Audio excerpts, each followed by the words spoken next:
S100A12 and its effect on atherosclerotic plaque formation, a link with plaque inflammation.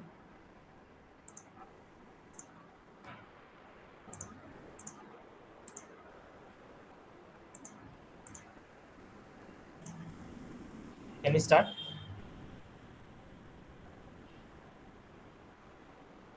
Am I audible? Yes, Satvik.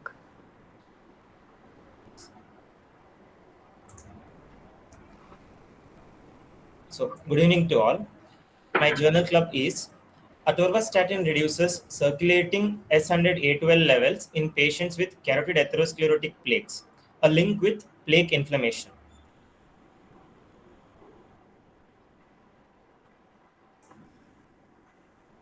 First, this article was taken from the official journal of the Japan Atherosclerosis Society and the Asian Pacific Society of Atherosclerosis and Vascular Diseases. Here, I would like to add 2 points. One thing, the impact factor, the journal impact factor. Journal impact factor is the ratio of total number of citation in the last 2 years to the number of articles published in the following year.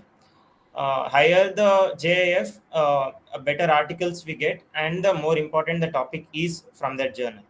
The JIF of the official journal of Japan Atherosclerosis Society is 4.394.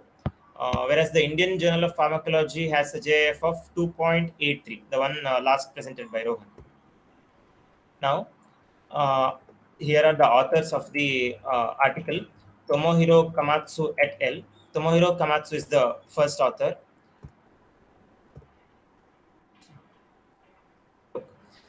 Inflammation is involved in various aspects of atherosclerosis development, and various inflammatory markers are released into the serum.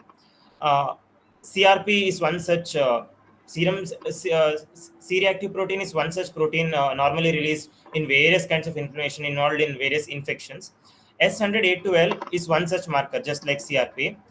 Now, various mice model experiments suggested that CRP levels or this S100A12 levels are brought down by statins, are reduced by statins, and also experiments have suggested that serum CRP levels may be associated with cardiovascular diseases. All the mice experiment, but this trial, this the one experiment I am proving, one I am explaining, proved the same using S100A12 as the marker, and also paved way for S100A12 being a good therapeutic agent against cardiovascular diseases.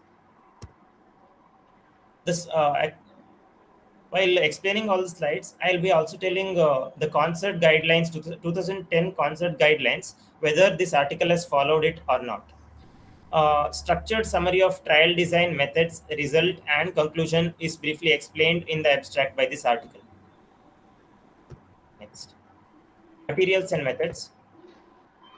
It's a prospective, randomized, and open label trial, and it was approved by the Ethics Committee of National Defense Medical College. So, population who were the people who were ready to undergo this trial were put upon were presented the inclusion and exclusion criteria, and later underwent a 4 week before the experiment actual atorvastatin was given.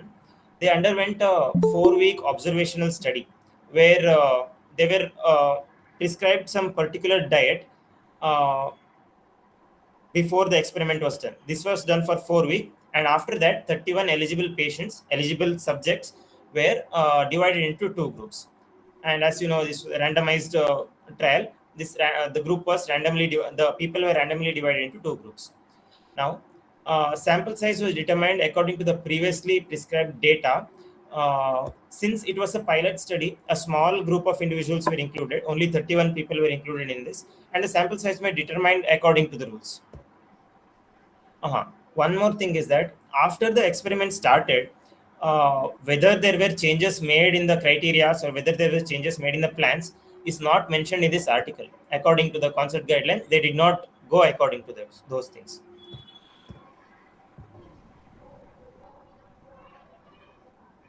The group people were divided into two groups. First group, 16 people, who were given atorvastatin 10 milligram daily for 12-week duration, and also diet control. The had to be controlled by diet and atorvastatin. This is one group. The second group is where the people were only under diet control and atorvastatin was not given. This was followed for 12 weeks, after which few things were assessed to check the progression of atherosclerosis, which we will come to later. All those concept related things we will discuss later on. After that, analysis was made. One thing is that, according to the concept guideline 2010, the method used to generate the random allocation sequence means randomization hengagide. That is not explained in by this. Results: Atorvastatin reduced the serum CRP as well as S100A12 levels and lipids, but it did not affect other inflammatory markers like TNF alpha, etc. And also, it did not reduce other S100 family of proteins. It improved flow-mediated vasodilation. What is flow-mediated vasodilation? We'll talk a bit later. Atorvastatin reduced the arterial plaque inflammation, which is detected by PET scanning, which we'll come to right now. Uh, this is the point, whole point. Look at it. Inflammation is involved in various process of many diseases. Similarly, it is also involved in atherogenesis. When in atherosclerosis, fat lipid or lipid esters get accumulated in smooth muscles in macrophages of tunica media of vessels. This is the concept. As accumulation increases, sometimes the lipid esters will pierce into the connective tissue and form deep clefts. Now, this activates a multi-protein complex called inflammasome. As soon as the rupture of lipid esters take place, the so-called atheromas, when it ruptures the connective tissue, there is activation of inflammasome, which is a multi-protein complex. And as inflammasome is activated, it activates the various processes of inflammation. As a result, inflammatory markers like C-reactive protein increases in the serum. Now, there is a you know few scientists with using mice experiments have proposed that CRP levels in patient with atherosclerosis may be a indication of cardiovascular diseases, and S100A12 and CRP levels may aggravate the atherosclerosis formation. Instead of CRP, I've repeated CRP many times in this, but S100A12, another potent inflammatory marker, is used as target instead of CRP. And this S100A12 is secreted by neutrophils. It acts on various WBCs and modulate their function by regulating calcium mediated transduction pathways using receptor for advanced glycation end product, RAGE. It's called RAGE. By using this receptor, they increase the formation of atherosclerosis and aggravate inflammation in the arterial plaque. This is the information we know. Now, as I said, we're using various mice experiment, knockout mice. It means in a mouse, we purposefully inject a gene which encodes S100A12 and increase the level of S100A12 in the blood. By using this, he proved that there is accelerated development of atherosclerosis in the arterial wall, and he told that S100A12 may be also, it happens, same phenomena may happen in humans, but we didn't know till now, till this experiment was done, till this article was published. Now, how this atherosclerosis is measured, whether increase agide or decrease agide, after 12 weeks, we have to measure, right? This atherosclerosis has decreased or increased using statins. This is done through positron emission tomography, PET. You might have heard about PET scan or computed tomography, This PET scan is done after 12 weeks to check whether atherosclerosis plaque has increased or decreased. Scientific background and explanation of rationale for everything is provided by this article. Specific objectives and hypothesis is provided in the abstract itself by this article according to the guidelines.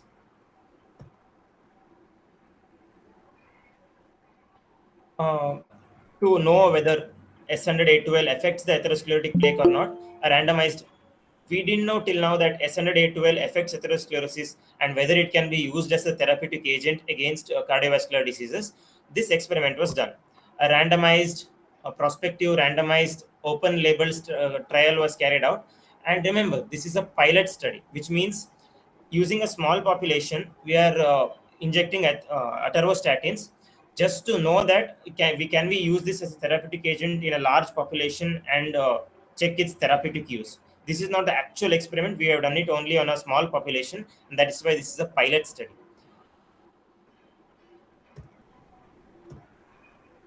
Patients, methods, and materials.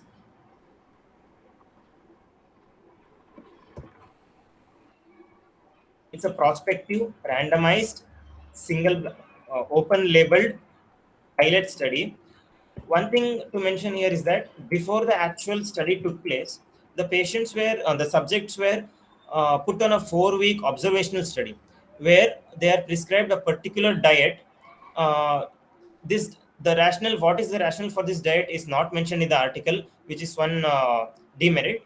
My comment is that all the 31 people who were under the study, they were in the different conditions in their houses, right? To make the conditions equal in all of the patients, a particular diet and a particular environment for was given for 4 weeks. Description of trial design including allocation ratio was not given. As I said, how randomization was done is not mentioned in this article. The interventions for each group with sufficient details to allow replication, including how and when they were actually administered. This was also not given, meaning atorvastatin, how was it administered, IV or orally, what was the dose, what was the dosage form, was not mentioned in this article.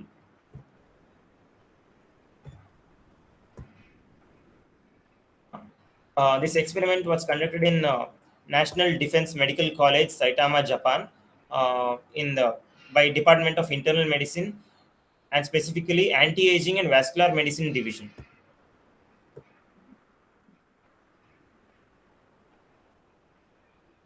Now, the inclusion and exclusion criteria has to be proposed to the people so that they can come in. Inclusion criteria is that uh, people of age greater than 20 and less than 80 were allowed. With they had to have an atherosclerotic plaque with protrusion of 1.4 millimeter, which will be detected by ultrasonography. Now, uh, a proper explanation for age is not included in this, like why only 80, less than 80 years is allowed, or like that. Anyone who has a atherosclerotic plaque should be allowed, because statin can act on it and can decrease or increase it, right? That is not given in this.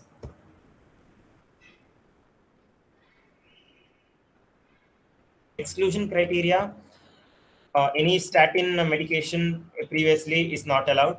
Poorly controlled hypertension, diabetes mellitus, or any other cardiovascular disease like stroke or acute coronary syndrome, which means decreased blood supply to myocardium. Any other CVD is not, within 6 months.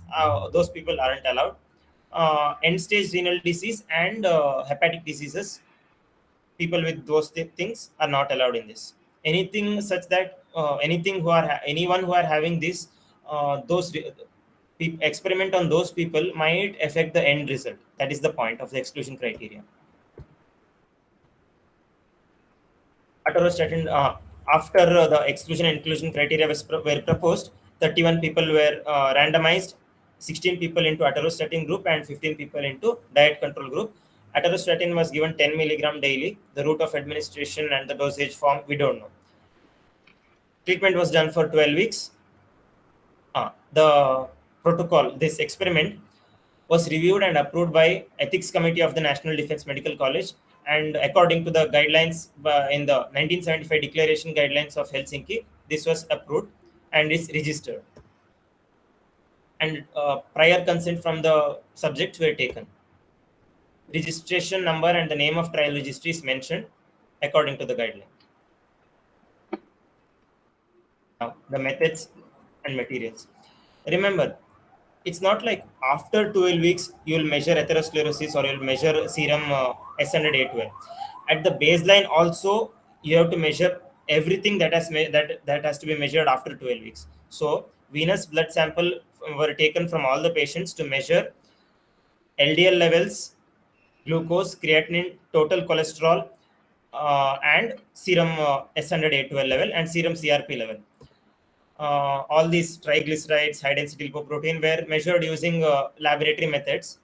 Serum CRP level was measured using BNII nephelometer. S100A12 was measured using ELISA kits. Now, a little complicated. See, radiological imaging is required to check on the atherosclerotic plaque, whether it has bulged out, increased, inflammation has increased or not. This is done using positron emission tomography, where radioactive fluorodeoxyglucose is administered intravenously after 6 hours of fasting. Since it is radioactive, fluorodeoxyglucose goes and is picked up by the atherosclerotic plaque at something called region of interest in carotid artery and thoracic aorta. Goes and attaches to the atherosclerotic plaque. Now, when radiological imaging is done using PET scan, we can see how the plaque formation is, how much FDG, the fluorodeoxyglucose, is absorbed by the plaque.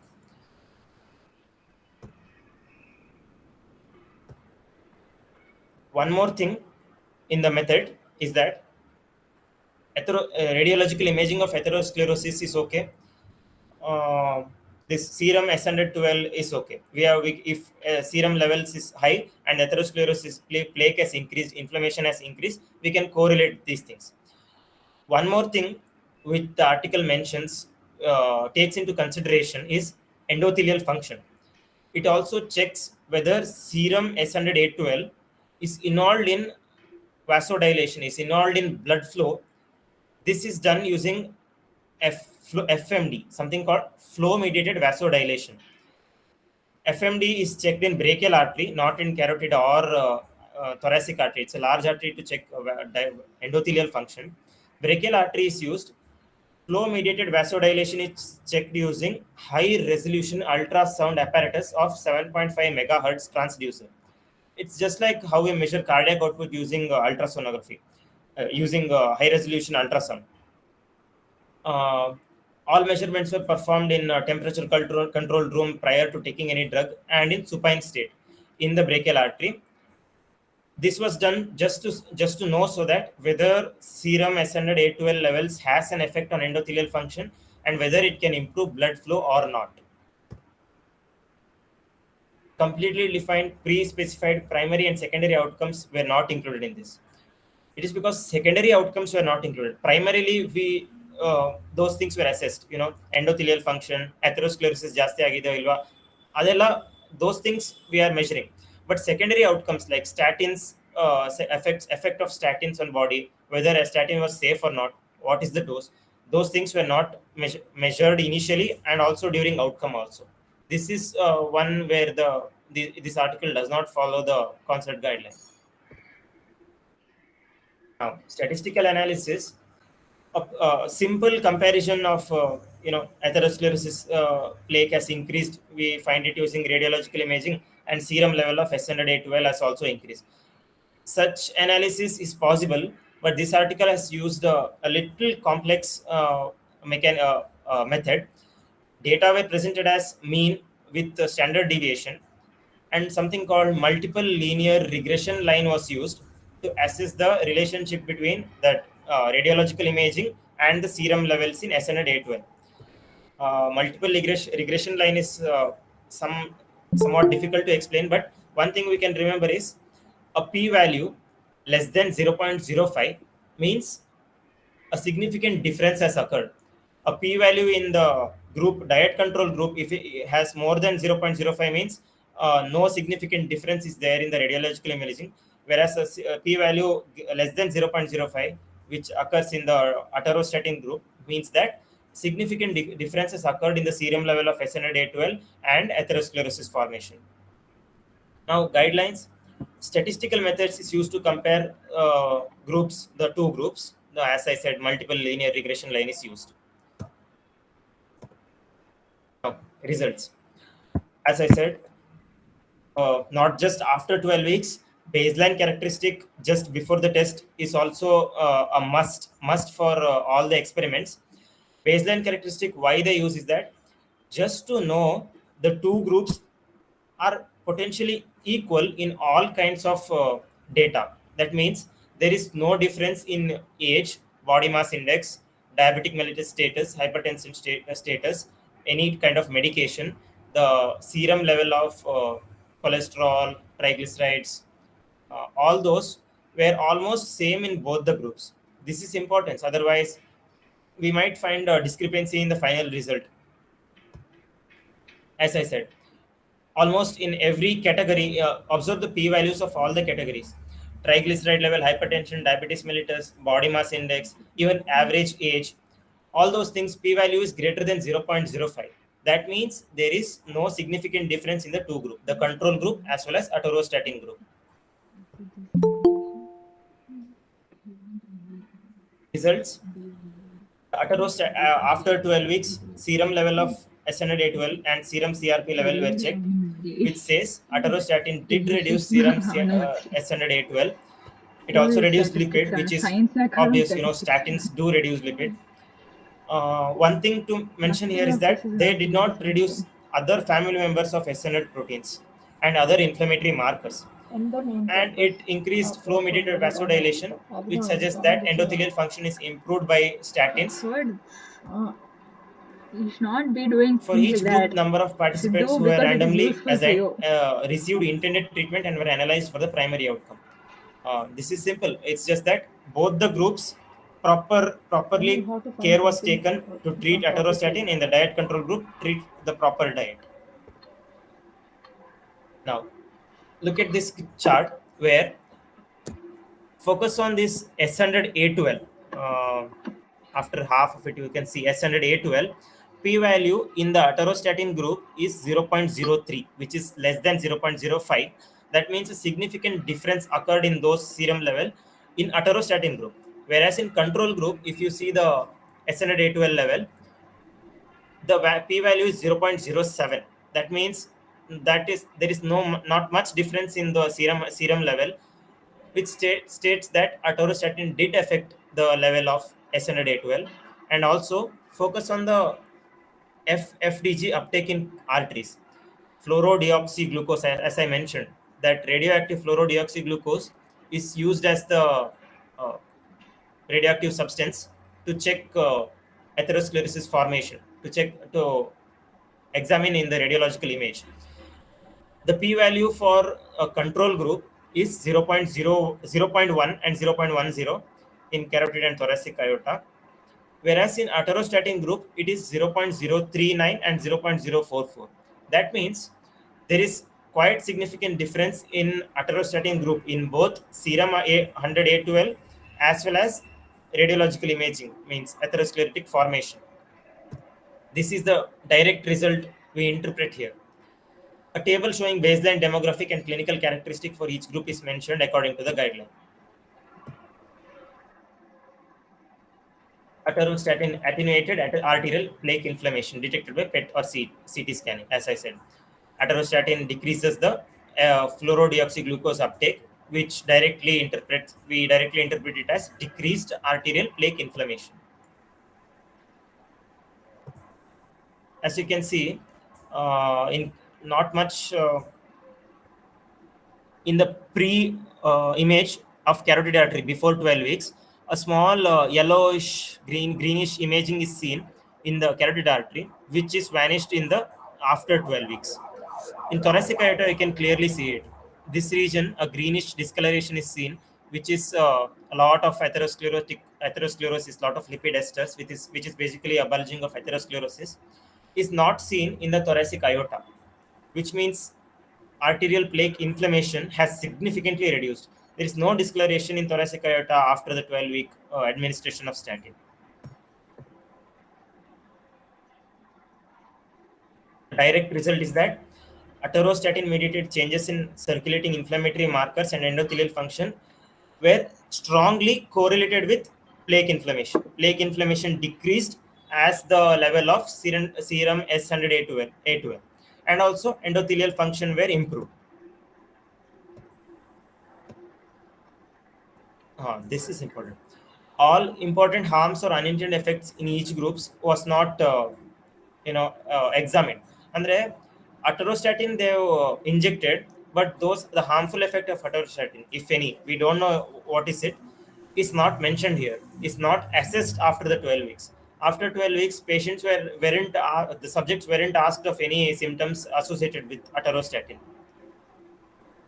That care is not taken by the experiment and the article, which disfollows the guideline discussion. This trial showed that atorvastatin did reduce the serum levels of the inflammatory marker, which is correlated with the decrease in arterial inflammation.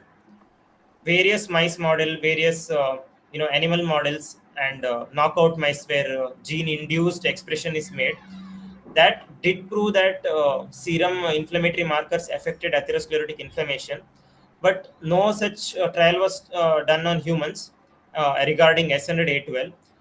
This directly proves that it did reduce inflammation. See, there was growing evidence from several mice model studies that cardiovascular disease events increase with serum inflammatory marker, but we didn't know that serum CRP level or serum S100A12 can be used as a good therapeutic target. See, since S100A12 did affect the arterial plaque formation, we can use S100A12 as a therapeutic target. If some compound is used to eliminate S100A12 in atherosclerotic patients, we can reduce the inflammation gradually. This study also proved endothelial function assessment, which states it improves blood flow, which was assessed in brachial artery. This the function mechanism of this atorvastatin stimulates nitric oxide synthase enzyme and stimulates the production of nitric oxide. Nitric oxide, as we all know, we are reading in pharmacology, it stimulates vasodilation and increases the blood flow. This is one mechanism. The indirect mechanism. The direct mechanism is that statins decrease the endothelial exocytosis of pro-inflammatory mediators like P-selectin, von Willebrand factors, etc. It inhibits the exocytosis of such factors by interfering with N-ethylamylate sensitive factor. The point is, statins inhibit the exocytosis of compounds like P-selectins, which is actively involved in leukocyte recruitment and in inflammation. Therefore, this is one of the mechanisms where endothelial function is improved and there is decreased inflammation. This directly contributed to the flow-mediated vasodilation. Interpretation is consistent with the result. So, the conclusion here is that after so many experiments with animals and so many theories, this experiment proved that atorvastatin reduced serum CRP level or S100A12 levels, and this is correlated with decreased arterial inflammation and paving a way to S100A12 to be used as a potential therapeutic target in cardiovascular diseases. One more thing, trial limitation addressing sources of potential bias, imprecision, and if relevant multiplicity of analysis was mentioned in the article. Andre, trial limitations, there were some limitations to this experiment. Those limitations were mentioned in the article itself. We didn't have to question anything. Like trial limitation, one of the limitation is that it was done on a very small population. 31 people is a very small number, and it is an open label study. Means both the researcher as well as the subjects knew what drug they were being administered, knew what experiment was being done on them. This is one of the limitation where it could create bias. It is mentioned in the article as it follows the guidelines, concept guidelines. Thank you. Thank you, Satvik. It was a wonderful presentation. Now we are open for discussions.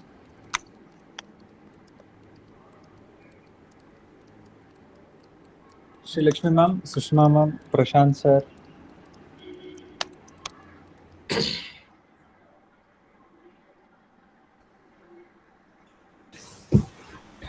Congratulations, Satvik. That was a very good presentation. I again congratulate you on making that really good PPT, which made for a pleasant and clear viewing. Just and also, Thanks. just a few observations. It's very good that you have been putting the concert guidelines on each item and telling us then and there whether it's been followed or not, which I think is ideal for a journal club critique session.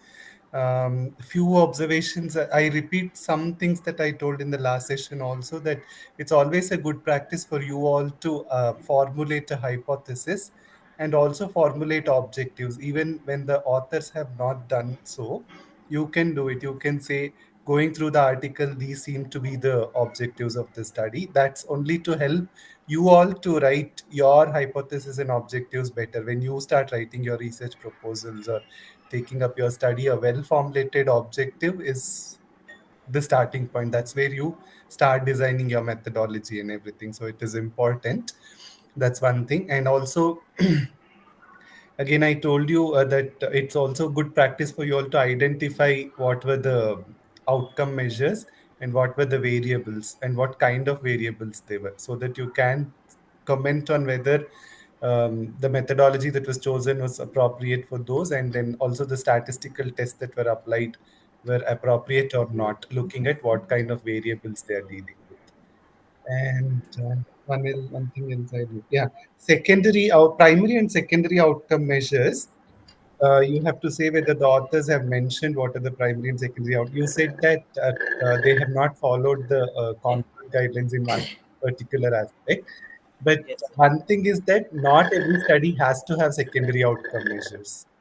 It's all right for a study to have a single outcome.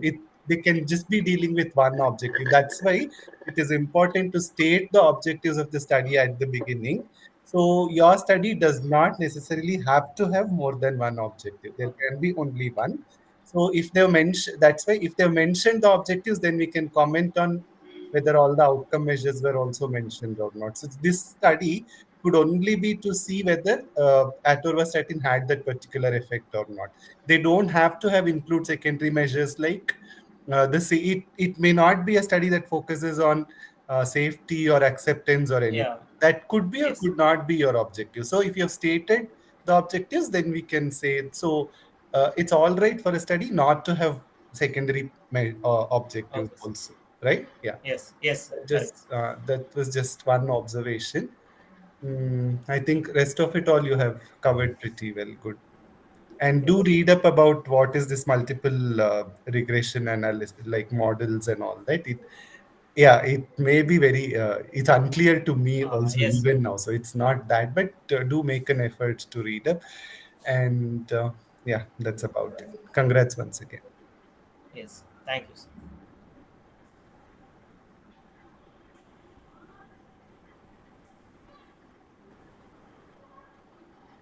Well presented, Satvik. Yes, ma'am. It was really good. But then I have like one or two clarifications. It's not about the study design or model, but did you read up on the pathogenesis, the pathology behind that, which is why I thought I'm here today? Have you understood the concept of atherogenesis and the role of atorvastatin in its role in preventing Yeah. it? Yes. Understood the concept. Okay. Yeah. I'll just One. ask my first question. Yes. Yes. You have been, I mean, I think somewhere in between, you've been telling that till now the studies have been on mice and human Yeah. trial was not done, which is the gist, which is the drift you were giving us through your presentation. Yes. Did you Yes. actually do a thorough literature search? Did you look up literature before you came to comment on Yes. such a thing? Yes. So you I did did. not find any previous studies of S100A12 be having a pro-inflammatory role in coronary arteries heart disease? Wait. Wait. Mice model and experiments were there. On humans, the effect of S100A12 and serum CRP was not conducted. Many other factors were there. Serum S100A12 levels were assessed in other diseases and other systemic inflammation, but I did not find any articles on exactly atherosclerosis. This was the only one. So you did look up and you Yeah, failed to find I any did. evidence. Yeah, I did look up. When I searched in PubMed, like two articles were there. One is this, and the other one uh, it was not significant enough. And there were other diseases along with it, along with atherosclerosis. various other diseases mentioned there.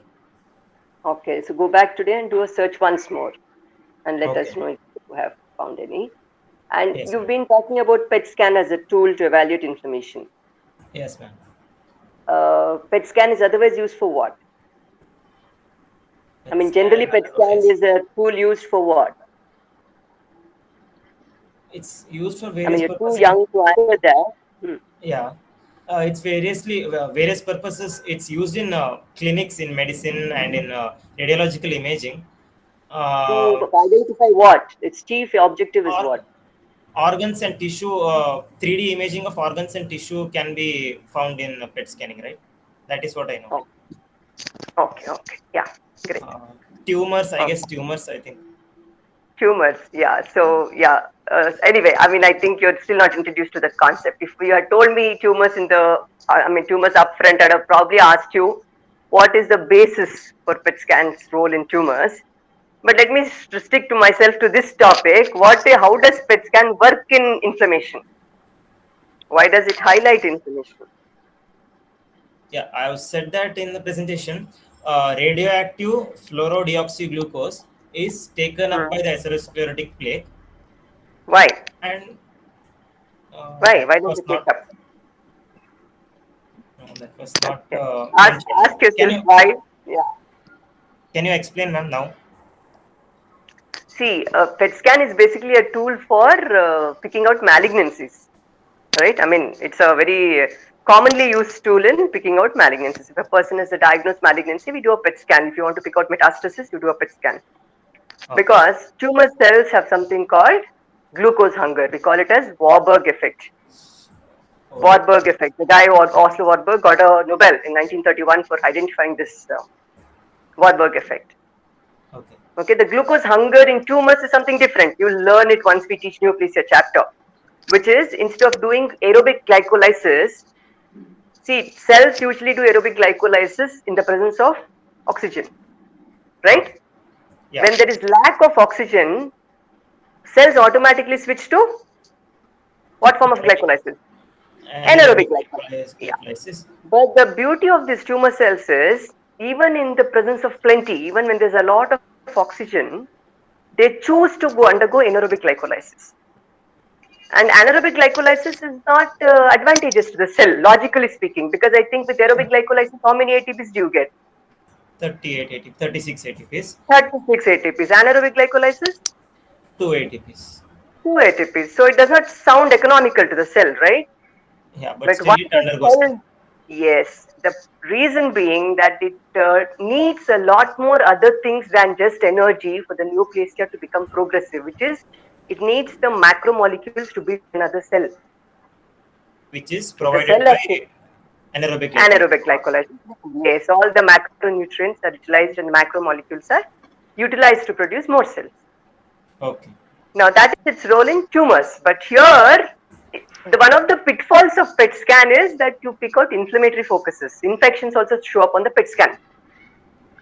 Untrained like I like mine, if they show me a PET scan and there's some say prostatitis, then I'll assume that's a Okay. prostatic metastasis.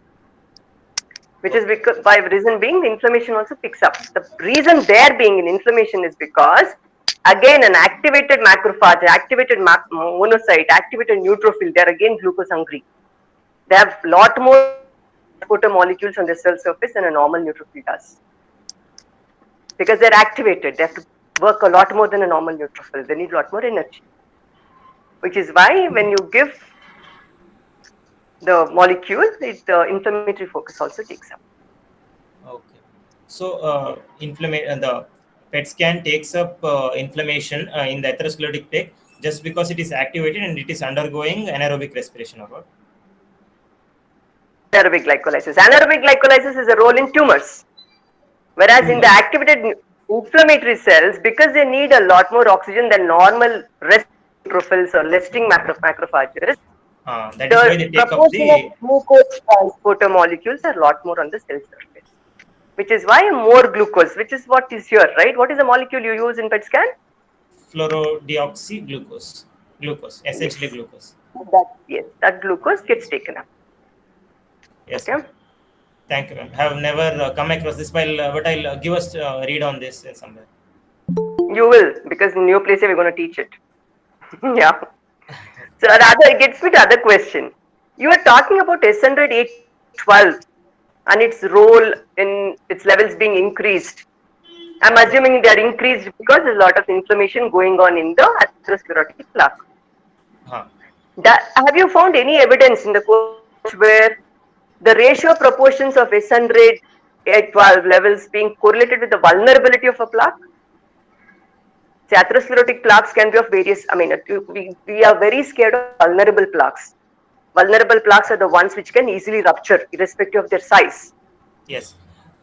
In this article Did you find any itself, such? yeah, in Hmm. this article itself, scientists named Bauman Hoff induced using a knockout mice मैंने he induced the S100A12 gene in the mice and Hmm. made sure that serum levels of S100A12 is maintained high throughout. Okay. Now, as day progresses, the plaque formation takes place in such a way that it now appears that the plaque is similar to those plaques which is vulnerable for ischemia. That was mentioned in this article itself. Okay. So you're saying S100A12. I always assumed through your course of presentation that S100A12 is produced by the macrophages and neutrophils which are there in the plaque. But from this sentence, you're trying to tell me that S100A12 has an inverse role also in remodeling of the plaque. Is it what you're telling? Exactly. That is what is proved by this experiment.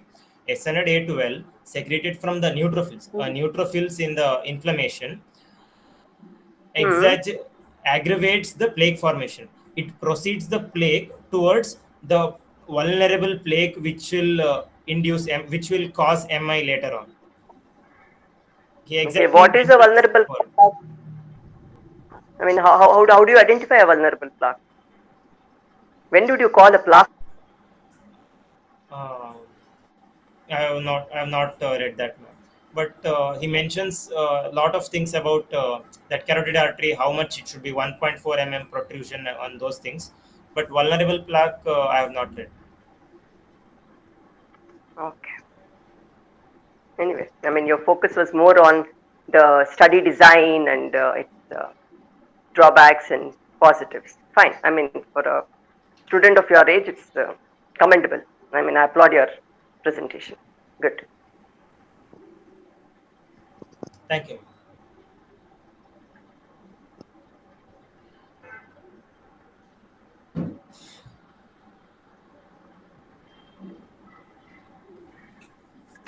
Okay, Satvik, Sushma, I'm here. Congratulations, it was really good. And thank you to Sri Lakshmi, ma'am. Actually, we wouldn't have even thought about such things if ma'am had asked us these questions. So thanks for her time and really being here. Methodologically, as Prashant sir said, we will concentrate from next time on splitting up the objectives and how to write the proper objective. Though authors have given, you people write split up using that SMART criteria. Okay, it is specific and measurable, and you just search on Google, you'll get what's the SMART criteria for objective, and we'll start splitting up whether it is this, whether it is this. Okay, so that objective we'll start working on next time. And after that, it was really, as Prashant said, the PPTs and your concert checklist coming up there was very good. And then, as you rightly said, this is a pilot study. So really, we will not. Concert also has given different guidelines for pilot and feasibility studies. So we need not worry too much on sample size and whether they've really randomized and allocated and things like that, because they're just what is the meaning of a pilot study. We just want to generate one hypothesis. That is why we are doing a pilot study, and then if it comes out well, then they're going to do a bigger study following this. Okay, so that you mentioned.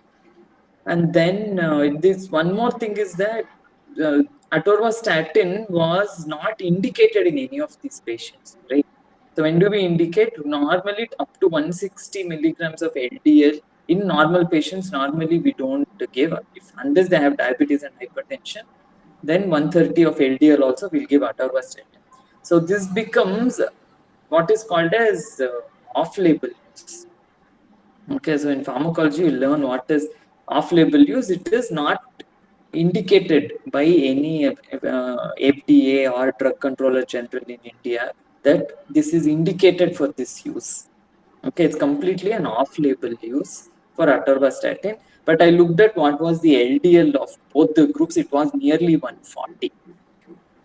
Okay, so that is okay. They don't actually require atorvastatin, but they have used it. That is one. But whenever we do an off-label use trial in India, we need permission from Drug Controller General of India. Okay, so we just can't do a trial when the drug is not indicated in those patients. Yes. Okay, so that is one point I wanted to tell.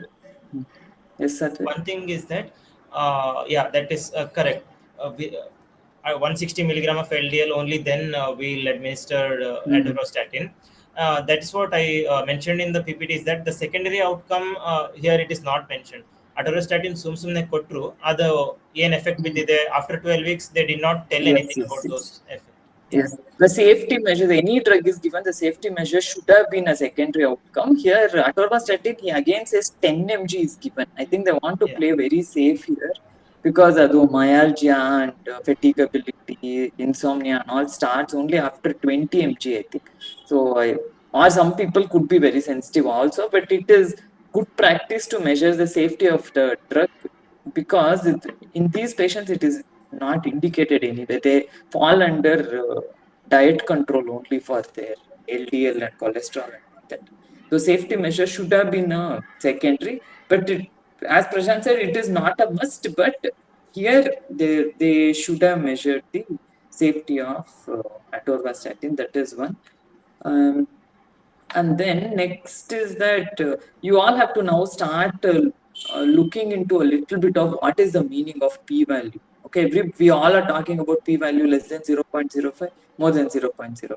Okay, so if I ask any of you to give me a definition of what is p-value and why is it 0.05, then it takes a lot of time for all of us to understand why it is 0.05 and what is actually the meaning of p-value. We give lot of importance to p-value. Now the whole thing is shifting towards confidence interval. I think that I want all of you to read. What are the problems? What is actually p-value? What are the disadvantages with giving only p-value? Now good journals are not taking your articles with only p-value. You have to give us confidence interval also. So both those things you have to read. And then the study also mentions Wilcoxon test and Fisher-Exact test, I think, and multiple linear regression. Wilcoxon and Fisher-Exact you guys can read. I think even multiple linear regression also, if you try, I think you can do if you have time. As you said, there are only two groups and they wanted to compare. Why did they use Wilcoxon test, Fisher-Exact test? That you know what it is? No, ma'am. Anybody in the group now? It's an open question to all.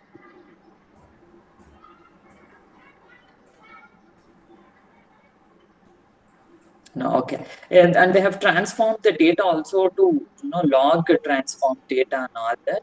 So basically, whenever you have data, you're going to see whether it is normally distributed or not.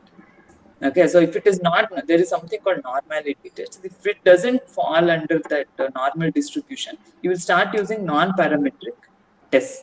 So your t-test, ANOVA, chi-square test and all that becomes parametric test.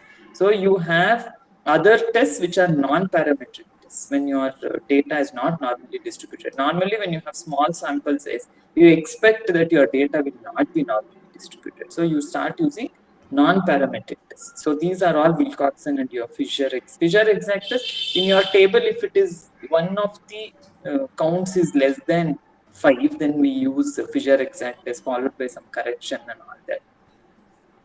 Okay, and then multiple linear regression also, according to me, it is not difficult for you people to understand the concept. maybe it is very difficult for us to do it on SPSS. But here you have, as Sir said, you have dependent and independent variables. Then you want to see how the outcome varies there. Usually now we determine what are the predictors for a condition and all that thing. So it predicts something. So it is a really higher level of doing multiple regression. But now we are encouraging all our postgraduates and everybody to at least start doing regression than just a comparison between two tests and things like that. So hopefully next time onwards, we'll keep one concept and explain, like next JC, we may take up only p-value and explain what is p-value, what is, nowadays there's something called p-hacking also. Okay, so if you are not getting 0.05, how do I get 0.05? Less than 0.05. I just keep increasing my sample size. Okay, or I change my statistical test and get a significance. That concept is called as p-hacking. Okay, so we will start understanding a little bit of that also. And after that, I don't know this one. I think ma'am may be able to answer. But that S100A12, I also read very few things in the morning, and everything concentrates only on those inflammatory arthritis and rheumatoid arthritis and something like that. And since 2008, this whole concept of plaque and cardiovascular disorders was very less research, and nothing much has happened in the recent years. So I thought whether it is a very non-specific thing to say about cardiovascular disorders and this markers. So unless the markers are very specific to a clinical condition, no, I don't think they become targets for drugs and things like that. Even CRP is very non-specific, so we just use it for prognosis. It cannot help us in diagnosing and things like that. Yes, ma'am. So your cross references are also very important. And what happened previously before this research and after publication of this article, do we still have more articles which can speak about this whole concept was my other question. I think whatever articles I read was all on juvenile arthritis and rheumatoid arthritis and things like that. So whether it was a very I saw one or two studies on coronary artery disease from I think 2008 or 2009, which is why I asked him if he. And it was a human. I mean, the study population was not some animal or anything else. It was human population. So, and yeah, I think very non-specific markers these seem to be, simply because, as you said, they're all from neutrophils, macrophages, and monocytes. So, I mean, any that is information, I'm sure this is going to be increased, right? Yes, whenever the non-specific, it usually doesn't become a target for drugs and things like that. Actually, okay. On the whole, good Satvik, and bringing up the whole consort checklist was very nice. I think we now have to concentrate a little bit more on the subject of the article and also a little bit on the statistics from next time. Okay, thank you very much. Yes, ma'am. Thank you, ma'am. And yes, we will try to focus on p-value and multiple linear regression and all those things more on the next JC. Thank you. Thank you so much, ma'am. Prashant sir, Sushma ma'am, Sri Lakshmi ma'am. That was great insights. We'll surely go back and study about them. Other participants, students, if you have any questions or you want to initiate discussions, you can start.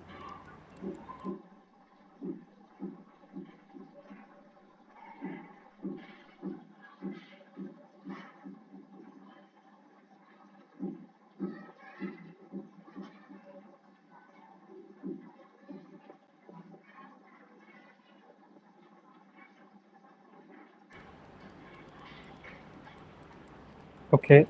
So overall, it was a very good presentation. Thank you so much, Sri Lakshmi ma'am, Sushma ma'am, Prashant sir, and Shreya ma'am for being here. This was a very successful JC. Thank you, everyone. We'll be ending the meeting. Thank you.